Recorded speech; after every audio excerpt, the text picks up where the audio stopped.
Bonjour à toutes et à tous, j'espère que vous allez bien. Aujourd'hui, on se trouve pour une nouvelle vidéo qui va parler de la plateforme ComeUp. Et là, je voulais aborder une thématique qui est la suivante, c'est combien ça rapporte vraiment un service ComeUp. En fait, cette vidéo, je pense qu'elle peut aussi bien intéresser les vendeurs que les potentiels clients de la plateforme. En fait, c'est quand même important quand on achète quelque chose, surtout à un prestataire, à un humain, que ce soit un artisan ou voilà, un freelance sur le web, de savoir en fait combien ça lui rapporte, même s'il y a un prix affiché sur le site, hein, bah voilà, d'avoir vraiment conscience de combien ça lui rapporte le service, en fait, la somme qu'on lui met, de comprendre, en fait, voilà, bah, de décomposer un peu son prix, parce qu'il y a forcément bah, l'argent qu'il va recevoir vraiment sur son compte et qu'il va pouvoir utiliser, et c'est ça, en fait, sur lequel bah, ça peut avoir une importance pour nous en tant que client, et puis bah, surtout pour nous en tant que vendeur aussi. Bah, c'est important de se dire, ok, je vends un service à tel prix, mais en fait, bah, on ne fait pas toujours le calcul de savoir combien est-ce qu'il nous reste vraiment dans la poche.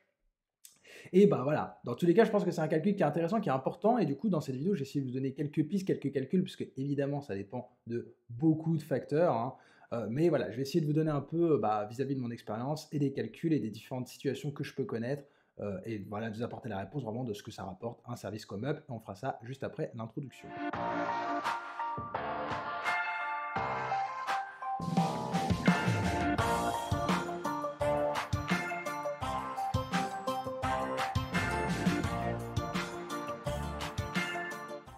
Ok, alors, si vous êtes vendeur sur ComeUp, déjà, bah, vous devez le savoir, vous devez avoir en fait un statut quasiment professionnel. Alors, je crois qu'on peut le faire en tant que particulier encore.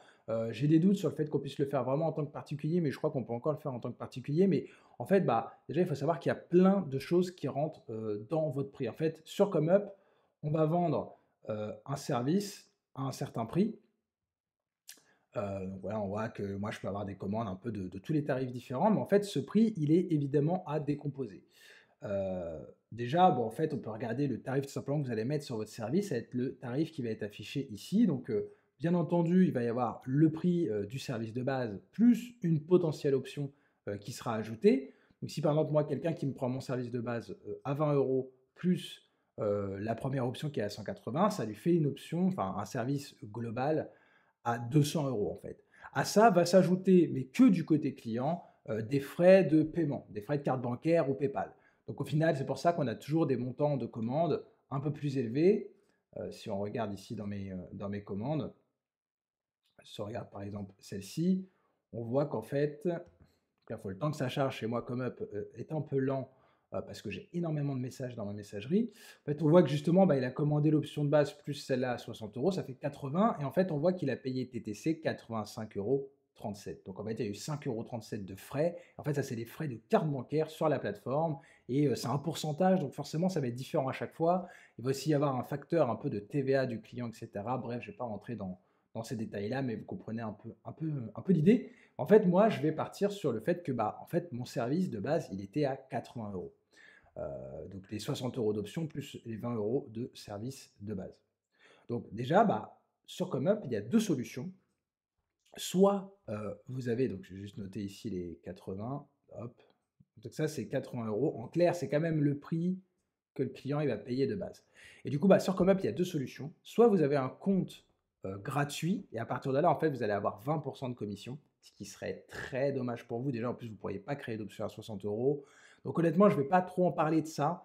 Mais voilà, avec un compte gratuit, vous allez avoir 20% de commission. Donc en fait, sur ces 80 euros, déjà, bah, ComeUp va vous prendre 20%. Mais honnêtement, je recommande à personne d'avoir un compte gratuit sur ComeUp. Alors, bien entendu, si c'est pour simplement vendre un petit truc comme ça, pour vous faire un petit complément de revenu, que vous ne voulez pas trop percer sur la plateforme, peut-être que le compte gratuit, ça va vous aller. Mais sinon, en fait, vous avez quand même un compte à 6 ou 7 euros par mois qui est quand même pas très cher et qui peut vite être rentable parce que du coup, vous allez avoir la commission du site qui est donc à 1 euro. Et ça, peu importe le montant, hein. Que vous ayez que vous vendiez un service à 5 euros, et du coup, bah, si vous vendez un service à 5 euros, moins les 1 euro forfaitaire de commission, bah, en fait, ça me fait effectivement 20%, d'où le non-intérêt, en fait, d'avoir des services à 5 euros, parce que du coup, bah, c'est très cher la commission à ce niveau-là. Mais voilà, que vous vendiez un service à 1000 euros, bah, sur 1000 euros, bah, c'est pareil, comme Up, ils vont prendre que 1 euro de commission. Donc en fait, si vous vendez un truc à 1000 euros, déjà, après, derrière, il va vous rester en fait 999 euros. Donc ici, déjà, moi, pour le premier calcul, 80 euros, ce que j'ai à retirer, c'est les 1 euro. Donc il va me rester 79 euros. Alors là, ça va être commun pour tout le monde. Pour tous ceux qui ont un compte, ComeUp, comment dire? Un compte ComeUp Premium, que ce soit le premier ou le second, ComeUp Plus Premium, dans tous les cas, vous avez plus que 1 € de commission dès que vous avez un compte payant sur ComeUp. Donc ça, c'est commun à tout le monde. Après, il peut y avoir plusieurs choses qui vont se retirer forcément, parce que là, bah, voilà, vous vendez un truc à 80 € et il vous reste 79 € dans la poche, c'est plutôt pas mal. Donc là, il y a plusieurs choses qui rentrent en ligne de compte. Il y a déjà votre statut professionnel. Donc il y a 3 trucs en clair, 3 taxes qui peuvent impacter votre chiffre d'affaires ComeUp, c'est la TVA potentiellement, donc si vous facturez la TVA, les charges sociales, forcément si vous avez un statut, peu importe votre statut, vous allez avoir des charges sociales, hein, donc bon, la TVA c'est entre guillemets quasiment toutes les entreprises et tous les entrepreneurs la facturent à leurs clients. C'est quasiment commun, sauf exception, les micro-entrepreneurs jusqu'à un certain plafond de revenus, où là on ne facture pas la TVA, et là c'est un avantage. Je parle évidemment que pour la France, ça fonctionne un peu pareil dans tous les pays, mais là je vais parler que pour la France, parce que sinon la vidéo va durer 50 heures. Donc si vous êtes en France, en tout cas c'est comme ça. Vous avez la TVA, les charges sociales, donc là en fait vous allez cotiser, donc généralement c'est un pourcentage, et là aussi le taux de cotisation, en fait ce que vous avez payé en cotisation, ça va dépendre de votre statut professionnel globalement. Ça, en fait, c'est des cotisations qui vont vous donner des droits, hein, que ce soit à la sécurité sociale, pour la retraite, et cetera. Et après, bien entendu, vous allez aussi avoir votre impôt sur le revenu. Donc ça, ce qu'on paye tous à la fin de l'année, on déclare notre revenu, enfin, et nos différents revenus si on en a plusieurs, parce que vous pourriez très bien être salarié et puis à côté faire du ComeUp et du coup, bah, vous ajoutez ComeUp à votre revenu et du coup avoir un impôt. Donc déjà, la TVA, globalement, alors si vous démarrez sur ComeUp, la TVA, normalement, le meilleur statut pour vous, ça va être d'être en micro-entrepreneur. En micro-entrepreneur, jusqu'à un plafond, donc des plafonds qui sont révisés tous les ans. Donc je ne vais pas forcément donner le plafond, mais là on peut regarder plafond TVA micro-entreprise 2023, avec seuil de TVA. On va de 2023 à 2025. En clair, c'est jusqu'à 77 700 euros. Ça, c'est le plafond de la micro-entreprise, ce n'est pas le plafond de la TVA. Le seuil de TVA, normalement, c'est la moitié du plafond. Donc en prestation de service, donc ce qu'on fait sur ComeUp, le plafond de la micro-entreprise, c'est 77 700 euros. Pour la TVA, du coup, normalement, c'est la moitié de ça. Donc, à quel moment est-ce qu'ils en parlent? Quel est le plafond de TVA? Donc, tac. Bon, ça marche pas leur truc. Je vais les rechercher sur la page, ça va aller plus vite. Voilà. Donc, en clair, c'est jusqu'à 39 100 euros de chiffre d'affaires dans l'année. En fait, jusqu'à ça, vous n'avez pas facturé de TVA. Et au-dessus de ça, vous serez obligé de facturer la TVA, du coup, à 20%. Et si vous n'êtes pas micro-entrepreneur, bah, dans tous les cas, normalement, vous allez facturer la TVA. Donc, bon, bah, si vous n'avez pas de TVA, bah, tant mieux pour vous. Déjà, il vous reste encore 79 euros dans la poche, du coup, à déclarer pour ensuite payer vos charges sociales et votre impôt sur le revenu. Mais si vous avez la TVA, ce qui est le cas quand vous commencez à, bah, voilà, vous avez une société sur le web, peut-être que vous ne faites pas que ComeUp, hein, vous faites aussi bah, des prestations en dehors, et du coup, je ne vous souhaite que ça, de faire un meilleur chiffre d'affaires que les 77 000 euros et des poussières de plafond, vous allez avoir la TVA. Il faut savoir qu'en fait, sur ComeUp, que vous facturiez ou non la TVA, le prix affiché sera le même. C'est le truc qui est un peu, enfin, pas traître, parce que au final, il y a beaucoup de vendeurs sur ComeUp qui ne payent pas la TVA, ça il faut le savoir, parce que bah, voilà, tout le monde ne fait pas 77 000 euros par an, hein, ça c'est clair. Tout le monde ne fait même pas la moitié, hein, pour le seuil de franchise de TVA, donc du coup, les 39 000 euros, il faut déjà les faire. Il faut déjà les faire, même si au global, il y a beaucoup de freelances et qui ne sont pas forcément sur ComeUp, mais ça va arriver de plus en plus, qui vont dépasser ces plafonds-là. Donc, c'est quand même important de prévoir et de se dire, est-ce que mon service il serait rentable si mon activité dépasse ce plafond-là? Ce qui est possible, ce qui est souhaitable, hein. L'objectif, c'est ça quand même, hein. Honnêtement, l'objectif, c'est de très bien gagner sa vie en étant freelance, que ce soit sur ComeUp ou ailleurs, et du coup de dépasser ce plafond-là de 39 000 euros. Donc, il faut vous préparer à vous dire, et psychologiquement, parce que moi, j'étais pas forcément préparé, et du coup, de psychologiquement être préparé à combien ça va vous coûter. Vous allez avoir la TVA à 20%. Donc, en clair, sur le tarif de 79 euros, donc moins 20%, en clair, c'est ça, la TVA. Tac. Et alors là, pour la calculer, parce que c'est pas si facile que ça, autant c'est facile de partir d'un prix hors taxe et de rajouter 20%, autant c'est plus compliqué que les retirer. Et du coup, en fait, c'est tout bête. Il suffit, normalement, en fait, pour le calcul inverse, pour passer d'un prix hors taxe à un prix TTC, on va faire le prix fois 1,2, parce que fois 1,2, bah, c'est bah, la somme plus 20%, du coup, bah, là, en fait, on va le diviser, tout simplement. Alors moi, je suis pas très, très matheux, donc je comprends pas la mécanique derrière ce calcul, mais c'est vrai que ça me paraît logique, en fait, de le faire comme ça. Et du coup, voilà, il va rester 65,83 de chiffre d'affaires. 65,83 €, il faut arrondir. J'aurais dû le mettre au-dessus, je suis désolé, mais voilà, il reste cette somme-là. Donc déjà, on est parti d'un prix affiché à 80 euros, et déjà, il nous reste 65,83 €. Donc ensuite, il nous reste quand même à payer deux choses, hein. Il nous reste à payer les charges sociales, hein, bien entendu. Alors ça, c'est quand même important, les charges sociales, parce que vous allez cotiser pour votre retraite, etc. C'est ça qui va rentrer dans le calcul, hein. Donc certains pourront dire: «Plus on paye de charges sociales, mieux c'est». Alors après, disons que quand on gagne pas trop, c'est plus ou moins rentable, et puis on gagne moins, en fait, chaque euro cotisé, rapporte vraiment, hein. Bah, ce qui est logique, c'est la base de la solidarité, mais en tout cas, cotiser, c'est bien, et surtout ça vous ouvre des droits, donc voilà, disons que si on devait défendre un peu l'URSSAF, c'est ça. Alors là, au niveau des charges sociales, le calcul est un petit peu compliqué. Alors si vous êtes, micro-entrepreneur, ce qui est bien, c'est que vous avez des charges sociales, en fait, c'est forfaitaire, et c'est un calcul très simple. Et là, du coup, on va regarder en prestation de service, micro-entreprise, taux charge sociale. Alors, pour les micro-entrepreneurs, c'est très simple. Donc, c'est 21,2%, hein. Alors, ça doit être à peu près ça. De toute façon, c'était 21 et des brouettes. Donc, effectivement, ça va être ça, 21,2%. Donc, ça fait voilà, à peu près une vingtaine de pourcents. Donc, il va falloir retirer. Vous allez déclarer à l'URSSAF ce montant-là de chiffre d'affaires. Donc, vous avez gagné 65,23 €. Ils vont prendre 21%. Donc, là, pour arriver à ça, donc, bah, on va faire tout simplement les 65,83 € fois. Donc en fait, je ne vais pas calculer les charges, je vais calculer ce qui reste. Donc étant donné que, du coup, en fait, il va me rester 88,8. Donc, parce que 88,8 plus 21,2 de charges sociales, ça va faire 100%. Donc 88,8. Donc si je fais 88,8, c'est ce qui va me rester. Alors pour 100, je suis bête. 88,8. Donc tac. Normalement, ça, voilà. Ça va être, en fait, en clair, c'est 0,88, enfin 888. Ça fait comme 88,8% de ce qui me reste après les 21,2% de charges sociales. J'espère que c'est clair. Donc là, il me reste 58,45 €.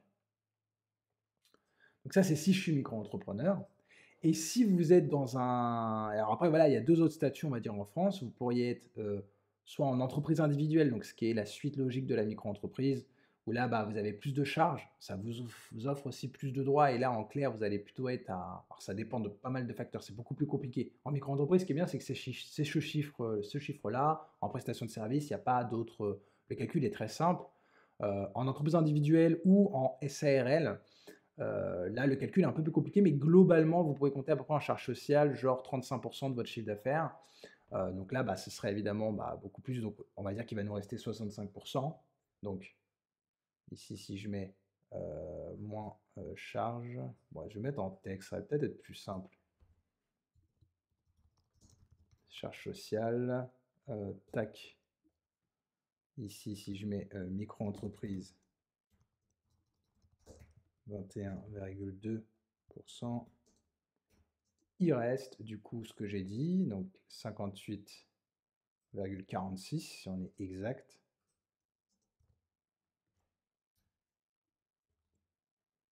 Est-ce que je peux faire l'euro? Ouais, voilà.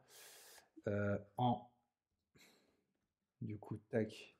Si je mets en EI, donc entreprise individuelle ou SARL, là on va plutôt être. Alors c'est mes calculs à moi, hein, ça vous donne juste un estimatif, hein. De toute façon, il y a des simulateurs en ligne éventuellement pour faire des meilleurs calculs, mais en clair, vous allez être à peu près à 35%.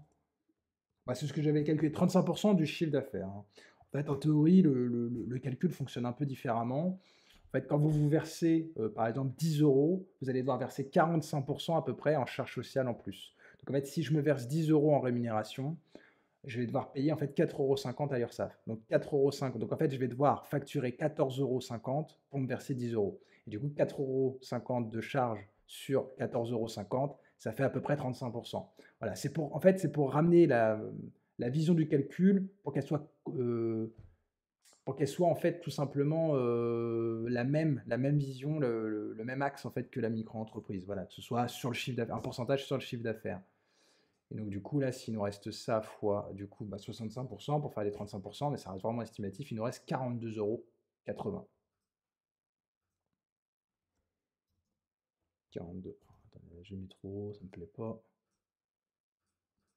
Ah bah, je crois que j'ai pas trop le choix. Donc 42,80 €.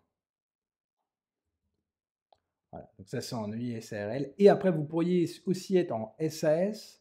Alors là, après, c'est un autre statut de société où ça va être complètement un peu, enfin, différent, parce que là, vous allez être considéré comme un salarié, vous allez avoir un taux de cotisation qui est bien plus élevé. Alors ça va vous offrir d'autres droits, par exemple, vous aurez le droit au chômage, etc. On ne va pas rentrer dans ces calculs-là. Globalement, là, c'est vraiment quand on crée une société qui a d'autres intérêts derrière, d'investissement, ce genre de choses. Bref, pour juste une activité de freelance sur ComeUp, sur quelques plateformes, je pense pas que ce soit vraiment le meilleur statut. Bon, après, dans tous les cas, vous pourrez vous faire conseiller. Mais en vrai, du coup, si vous devriez, enfin, si vous vouliez vous rémunérer, il vous resterait encore moins que ça, du coup, un SS. Donc là, en fait, si on récapitule, on est parti d'un service qu'on a vendu 80 euros, on a eu 1 € de commission de la plateforme. Bon, vraiment, c'est pas les plus gourmands, hein. Ensuite, bon, bah, si on facturait la TVA, du coup, on perdrait, on aurait facturé TTC, du coup, en hors taxe, ce qui est vraiment le chiffre d'affaires qu'on gagne, parce qu'en fait, les 20% TVA, on va les redonner aux impôts directement. Il nous resterait 65,83 €. À partir de là, si on est en micro-entreprise, il nous resterait, mais ça m'étonne, moins les charges, 65,83 €. Ouais, si, c'est ça. Ouais, c'est ça. Euh, j'ai quand même un doute dans mon calcul, là, les amis. 65,83 moins 21%. En fait, je pense que si je fais 1 ou 100 même, moins 21,2%. Oui, en fait, c'est ça. Je me suis trompé dans mon calcul. Il me semblait bien qu'il y avait quelque chose qui n'allait pas. Par rapport à la micro-entreprise où il y a 21,2%, en fait, on va être sur, du coup, 0,788, c'est ça. Ouais, c'est quand même important parce que là, si vous vous plantez de 10%, voilà, un micro-entreprise va vous rester 51,88. Je me disais bien que ça n'allait pas. Je sais pas si ça. Ouais, ce qu'il y a, c'est que ça ne modifie pas mon truc. Donc attendez, je vais effacer ça. Oh, c'était trop beau pour être vrai. Quand même, ça faisait une grosse différence. Donc 51,58 €. Apparemment, c'est ça.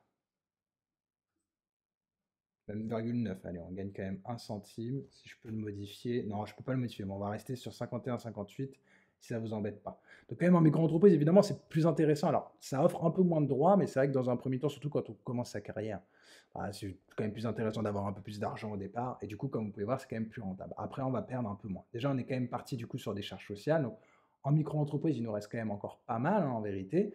Après, voilà, dès qu'on passe à un statut, qu'on dépasse un peu un certain chiffre d'affaires, ce qui a aussi une certaine logique, on paye un peu plus, là, il nous reste déjà plus qu'à peu près la moitié, en fait, hein. Alors après, ce qui vous restera simplement à payer en tant que freelance en France, ce sera bien entendu l'impôt sur le revenu. Donc ça, c'est ce qu'on paye tous. Ça, c'est progressif, hein, donc jusqu'à, voilà, il y a plusieurs fourchettes, de 0 € à 11 000 € des brouettes.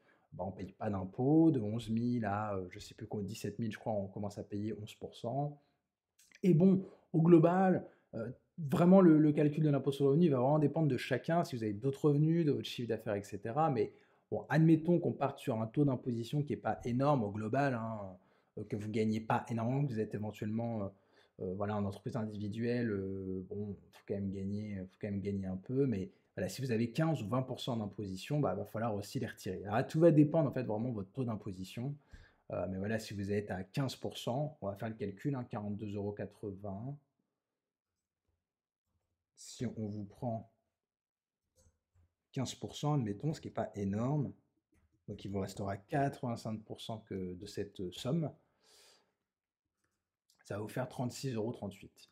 Donc pour lui, si on va mettre moins impôt, 15%, mais c'est vraiment, vraiment pour simplifier le calcul, hein. C'est vraiment pour faire quelque chose de vraiment très, très, très schématisé, parce que ça dépend vraiment de chaque cas. Donc 36,35 €, je crois, c'est ça, hein. C'est le calcul que j'avais fait. 36,38 €. Ah là là, à chaque fois je me. 36,38 €. J'ai pas une bonne mémoire en plus.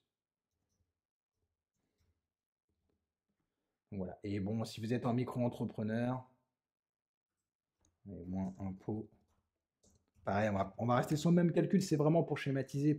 En vérité, en entreprise individuelle, si vous avez besoin de passer en entreprise individuelle, il peut y avoir des raisons, voilà, si vous voulez investir une partie de votre argent, etc. Mais globalement, en vérité, si vous pouvez rester en micro-entreprise, vous le restez. Donc, disons qu'en entreprise individuelle, généralement, c'est quand même quand on dépasse les plafonds de la micro-entreprise. Et quand on dépasse les plafonds de la micro-entreprise, généralement, on a un peu plus que 15% d'impôt, on serait plus à 20% en vérité.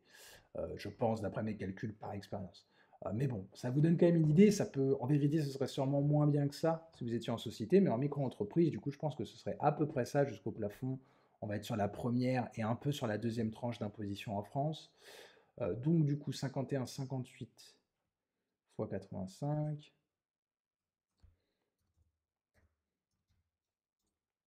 Il resterait 43,84. 43,84 euros. Voilà. Donc, comme vous pouvez voir, bon, au final, d'ailleurs, le différentiel n'est pas si énorme, mais c'est parce que honnêtement, je devrais normalement avoir un peu plus d'impôts, je pense, en entreprise individuelle et en SARL. Après, en sachant que bah, les charges, véritablement, peuvent être déductibles en entreprise, que vous ne pouvez pas en micro-entreprise parce que vous avez déjà un abattement forfaitaire. Je ne vais pas trop non plus me prendre la tête, mais ce qui est important de comprendre, c'est quand même d'avoir tout ça en tête, parce qu'on part quand même d'une facturation à un client de 80 euros. Vous avez que 1 euro de commission, ce qui est quand même tout à fait formidable en termes de plateforme en ligne. Il n'y a aucune autre plateforme, toute confondue, qui ne prélève que 1 euro. Je suis passé sur 80 euros. Voilà, mais imaginez que vous faites une vente à 500 ou à 1000 euros, c'est encore moins en fait, hein. La commission, c'est vraiment que 1 euro, c'est quand même assez formidable. Donc après, bah, tout va dépendre aussi de la TVA, hein. D'ailleurs, après, les calculs qui suivent ici de la micro-entreprise, c'est avec la TVA, hein. Mais bon, je pars de ce principe-là de penser long terme et de vous dire que votre activité elle va marcher et que vous allez gagner plus que le plafond de TVA en micro-entreprise. Et en fait, en clair, voilà, on passe de 80 euros. En micro-entreprise, il vous restera un peu plus de la moitié que de cette somme, mais pas tellement plus que ça. Et en entreprise individuelle ou en SARL, il va vous rester carrément moins que la moitié, enfin carrément, j'exagère peut-être un peu, mais en vérité, ce sera quand même beaucoup moins, ce sera dans une trentaine d'euros. Donc, ce qui est important, bon, déjà, si vous êtes client, vous vous rendez forcément compte que déjà, quand vous payez quelqu'un, même 100 euros, d'ailleurs, j'aurais peut-être dû prendre 100 euros de calcul, ça aurait été peut-être un peu plus parlant, mais bon, là, je pense qu'on se rend bien compte. Mais voilà, quand vous payez quelqu'un de 100 euros, en fait, il y a plus de la moitié, globalement, qui ne va pas avoir sur son compte en banque, qui ne va pas pouvoir partir en vacances avec cet argent-là. Ce qui est normal. Mais disons que quand on est potentiellement salarié, en fait, nous, on touche notre argent. En plus, avec le prélèvement à la source, bah, ce qu'on touche, c'est vraiment ce qu'on a sur le compte. Et en clair, on peut faire tout ce qu'on veut avec cet argent-là. Et du coup, bah, quand nous, on touche, je sais pas moi, un salaire de 2000 euros et qu'on va sur ComeUp pour dépenser à quelqu'un un service à 200 euros, on se dit, ouais, 200 euros, c'est une somme. En fait, il faut bien avoir conscience qu'en fait, sur ces 200 euros, lui, il a toutes ses charges à payer. Il a la commission du site, il a peut-être aussi des outils à se payer, un ordinateur, etc. Mine de rien, ça rentre en ligne de compte, hein. Je ne l'ai pas pris en compte dans ce calcul, mais évidemment que vous avez aussi des frais, vous en tant que freelance sur ComeUp, que ce soit un ordinateur, quelques logiciels. Généralement, on n'en a pas non plus, on n'a pas énormément de charges quand on fait du digital, mais quand même, on en a forcément un petit peu. Et avec aussi tout ça potentiellement à sortir, hein. Donc en fait, en clair, il nous reste un peu moins de la moitié ou à peu près la moitié de ce qu'on a facturé. Donc en tant que client, il faut quand même bien avoir conscience de ça. Déjà, c'est dire c'est pas un truc en fait, même un truc à 1000 euros sur ComeUp, en fait, il faut bien avoir conscience qu'en équivalent salaire, ça fait à peu près 500 euros en fait. Ce qui n'est pas si énorme que ça, en toute honnêteté. Donc, faut bien en avoir conscience et vous-même en tant que vendeur, voilà, c'est pour ça que c'est très compliqué en fait de vous dire, imaginez, vous vendez un truc à 5 euros. Donc en plus là, un truc à 5 euros, vous avez 1 euro de commission. Vous avez déjà 20% en moins, hein. Si on fait le calcul sur un service à 5 euros. Euh, Après, vous retirez, admettons, vous avez la TVA à retirer. Donc on va faire le calcul vraiment, tiens, pour voir ce qui reste sur 5 euros. Donc 5 euros moins 1 euro. Donc il reste 4 euros. Admettons, vous facturez la TVA. Vous divisez donc par 1,2. Voilà, il vous reste 3,33 €. Sur 3,33 €, allez, admettons que vous êtes micro-entrepreneur. On fait fois 0,788, je crois, parce qu'on a 21,2 de cotisation. Donc il nous reste 2,62 €. Si sur ça, on applique allez, 15% d'impôt,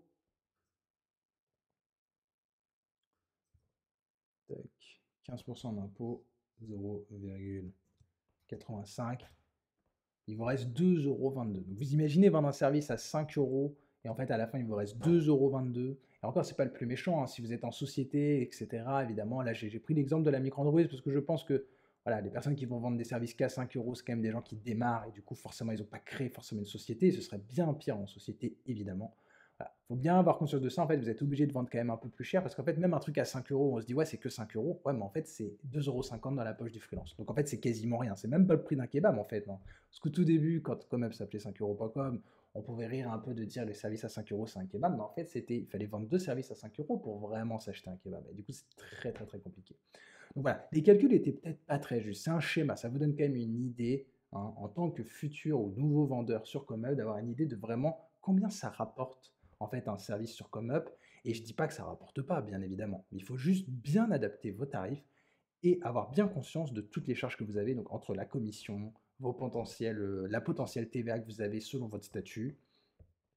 D'ailleurs, précisez si vous facturez la TVA, n'hésitez surtout pas à le préciser, parce qu'il faut bien avoir conscience que, en fait, la TVA, comment ça marche sur Comeup. En fait, si vous vendez à un particulier, donc quelqu'un, un client qui s'inscrit sur Comeup en tant que particulier, voilà, il n'a pas d'entreprise ou quoi que ce soit, il va payer votre prix, donc 80 euros, qu'il y ait de la TVA ou pas, pour lui, il va payer 80 euros, ça ne changera rien du tout. Par contre, si c'est une entreprise, et moi j'ai parfois, notamment si vous vendez des services assez chers, qui vont donc cibler plutôt des entrepreneurs, des entreprises, une entreprise qui va, si vous facturez la TVA, donc bon, vous allez gagner moins que vos concurrents, mais globalement, en fait, vous allez être moins cher pour l'entreprise. Parce que si vous facturez la TVA, vous avez un service à 1000 euros, vous facturez la TVA, il va récupérer du coup les 20% de TVA lui. En fait, lui, il va payer 1000 euros, mais vu qu'il y a de la TVA dedans, il va la récupérer cette TVA. Alors qu'un concurrent à vous qui n'est pas assujetti à la TVA, donc lui, il peut se faire plaisir, hein, évidemment, c'est tant mieux pour lui, il vend à 1000 euros et en fait, il aura vraiment 1000 euros et ensuite, il va avoir les charges sociales. Bah, en fait, lui, il va être plus cher pour le professionnel. Parce que bah, il n'y a pas de TVA sur ces 1000 euros-là, et du coup, il ne pourra pas les récupérer. Donc, précisez peut-être un peu en bas, si vous facturez la TVA, il y a certains professionnels à qui ça peut justement parler et ça peut les convaincre de vous acheter. C'est peut-être quelque chose que Comeup pourrait mettre d'ailleurs quelque part sur les services, d'avoir un petit astérix quelque part. Ce vendeur facture la TVA, quelque chose. Je pense que ce serait intéressant parce qu'en fait, il y a beaucoup de clients qui se posent la question et vu que Comeup attire de plus en plus de professionnels, en fait, je pense que ce serait important, que ce soit en tant que client ou en tant que vendeur, ce serait important d'avoir justement cette notion-là. Peut-être ici, ce vendeur facture la TVA. Voilà, ce vendeur a un numéro de TVA ou quelque chose comme ça, français. Alors, là, comme ça paraît tout bête, mais c'est beaucoup plus compliqué parce que c'est une plateforme internationale et du coup, l'histoire de TVA, c'est très compliqué, ça dépend un peu de chaque pays et ça dépend de plein de trucs. Est-ce que le vendeur est pro, est-ce que le client est pro ou particulier, etc. Mais c'est vrai que je pense que ce serait bien. Mais voilà, ayez bien conscience du coût d'un vendeur sur Comeup si vous êtes client, voilà, de bien comprendre que bah, tout l'argent ne va pas dans sa poche.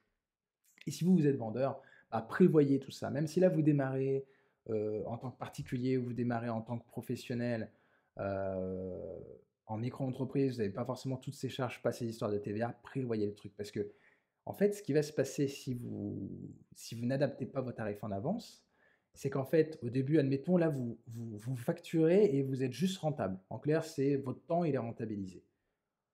Si ça marche bien, que vous passez les seuils de TVA, vous allez devoir enfin, soit vous allez beaucoup moins bien vivre parce que vous allez avoir la TVA, vous allez avoir les charges qui vont augmenter, vous allez tout avoir qui va augmenter, et du coup, bah, ce sera plus rentable du tout, et du coup, bah, vous allez tout simplement arrêter parce que vous allez être fatigué. Et en plus, vous allez quand même devoir sinon augmenter vos tarifs. Donc vous imaginez pour votre clientèle, voilà, de dire: «Bah, attendez, l'année dernière vous étiez à temps» et cetera. Alors ça pourra se justifier, vous pourrez dire: «Bah oui, écoutez, voilà, moi j'ai plus de charges maintenant, j'étais obligé d'augmenter mes tarifs». Et du coup, ça peut choquer un peu votre clientèle et puis vous, en fait, en plus, vous allez augmenter vos tarifs, donc vous allez voir qu'en fait, vous avez plus d'argent sur votre compte au début et cetera. Vous allez dire: «Ouais, j'augmente mes tarifs», mais en fait, vous allez quasiment rien gagner de plus. Ça, c'est très embêtant. Donc quand vous démarrez, adaptez quand même vos tarifs. En ayant ça, vous n'êtes pas obligé d'appliquer toutes ces taxes, etc. dans votre calcul, mais juste de savoir que, bon, il faut quand même que j'ai une bonne marge pour que bah, le jour où mes charges vont augmenter, je ne sois pas obligé de trop augmenter mes tarifs pour continuer à vivre dignement comme je le fais. Ça, pour moi, c'est très important. C'est une information que j'aurais bien aimé avoir, je pense, avant, parce que moi, j'ai vécu tout ça en direct, toutes ces augmentations de charges, et je me disais, mais mince, c'est vrai qu'en fait, bah, à la fin, il te reste à peine la moitié, hein. Vous voyez, là, Et c'est vrai, là, moi, maintenant, je suis en société. En clair, c'est ça qui me reste hein, sur un service à 80 euros. Donc, c'est pas si énorme que ça. Et ça relativise aussi hein, sur le chiffre d'affaires d'un vendeur comme Up. Vous pouvez dire, ah, il gagne tant, lui, etc. Oui, c'est le chiffre d'affaires comme Up. Il a la TVA, il a ses charges sociales, il a son impôt sur le revenu. Donc, en fait, sur ce chiffre-là, il y a plus de la moitié qui est partie, en taxes. Ce qui est voilà, c'est le débat, c'est pas de savoir si les taxes sont justifiées ou pas, mais simplement d'avoir conscience, en fait, de ce qui reste dans la poche de la personne pour savoir quel est le bon prix et ça, c'est important. Donc voilà, si vous avez des questions, surtout n'hésitez pas. Ces calculs qui n'étaient pas exacts, attention, ça reste estimatif, mais en vérité, on est de toute façon vraiment pas très loin de la vérité. Ça restait une estimation, ça reste aussi une estimation surtout pour la France. Donc évidemment, si vous êtes vendeur dans un autre pays, bah, voilà, tout va dépendre des charges, etc., de votre statut dans votre pays. Évidemment, ce serait trop complexe de faire un truc qui marche pour tous les pays. En tout cas, ça, ce calcul-là, il marche en France. Je pense que dans beaucoup de pays, c'est à peu près ça. De toute façon, c'est à peu près la moitié d'une vente qui part en taxes globalement. Ça vous donne bien une idée de ça. Donc, prévoyez bien euh, vos taxes pour adapter vos tarifs et surtout arrêtez de vendre des services à 5 euros parce que déjà que 5 euros, ça paraît pas beaucoup. En fait, quand on raisonne vraiment dans ce qui vous reste dans votre poche, en fait, c'est vraiment quasiment rien. Donc, en fait, c'est quasiment du bénévolat. Donc, arrêtez les services à 5 euros. Moi, je vous dis à bientôt.